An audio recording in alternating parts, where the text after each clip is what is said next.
జనరల్‌గా మనం ఇళ్ళల్లో ఫ్లోరింగ్ చేసినప్పుడు, ఫ్లోరింగ్ మీద గానీ, లేదా స్కర్టింగ్ మీద గానీ, ఇట్లా పెయింట్ ఊడిపోవడము, గి పెయింట్ డ్రై ఉన్నప్పుడు పొడి పొడిగా రాలిపోవడం చూస్తుంటాం. అది జనరల్‌గా ఏంటంటే డాంప్‌నెస్‌తోనే వస్తుంటది. అంటే నీళ్లు పీల్చుకోవడం వల్ల అట్లా వస్తది. బాత్రూమ్స్‌కి ఆనుకొని గోడలకి, బాల్కనీస్‌కి ఆనుకున్న గోడలకి అందులో వాటర్ సీపే ఛాన్స్ ఉంటది కాబట్టి, జనరల్‌గా అక్కడ చూస్తుంటాం అది. సో, వాటర్ ప్రూఫింగ్ చేసుకోవాలి. కాకపోతే మనం ఇట్లా రైజింగ్ డ్యామ్‌నెస్ ఆపడానికి కన్‌స్ట్రక్షన్ టైంలో ఒక మెజర్ తీసుకోవచ్చు. అదేంటంటే కింద ఫ్లోరింగ్ మీద ఒక బెడ్ వేయాల్సుంటది. ఒక 3 ఇంచెస్ కాంక్రీట్ బెడ్ వేసుకోవాలి.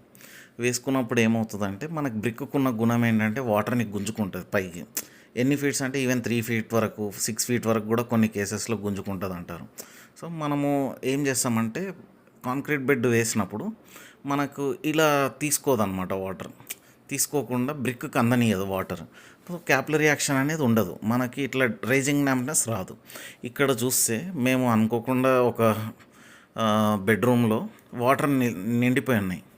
అయితే కాకపోతే మేము అక్కడ 3 ఇంచెస్ బెడ్ ఆల్రెడీ వేసుంది. మేము కన్‌స్ట్రక్షన్ టైంలోనే వేసినాం. 3 ఇంచెస్ వాల్ నిన్న రాత్రి నుండి మొత్తం వాటరే ఉన్నాయి ఫుల్‌గా. కానీ ఎక్కడ కూడా బ్రిక్ పచ్చి లేదు చూడండి మీకు. ఆ రూమ్‌లో బ్రిక్ పచ్చి లేదు ఒకటి. నెక్స్ట్ సరౌండింగ్ వాల్స్ ఉంటాయి కదా, అది కూడా నెక్స్ట్ ఫోటోలో చూడొచ్చు మీరు. అక్కడ కూడా ఎక్కడ పచ్చి లేదు, రేజింగ్ డాంప్‌నెస్ అనేది లేదు. సో, వాటర్ ప్రూఫింగ్ చేయడం ఒక పద్ధతి, కంపల్సరీ చేయాలి కూడా. కానీ ఇది కూడా తీసుకుంటే ఇదొక మంచి మెజర్ అవుతుంది మనకి రైజింగ్ డాంప్‌నెస్ ఆపడానికి. ఓకే. Thank you.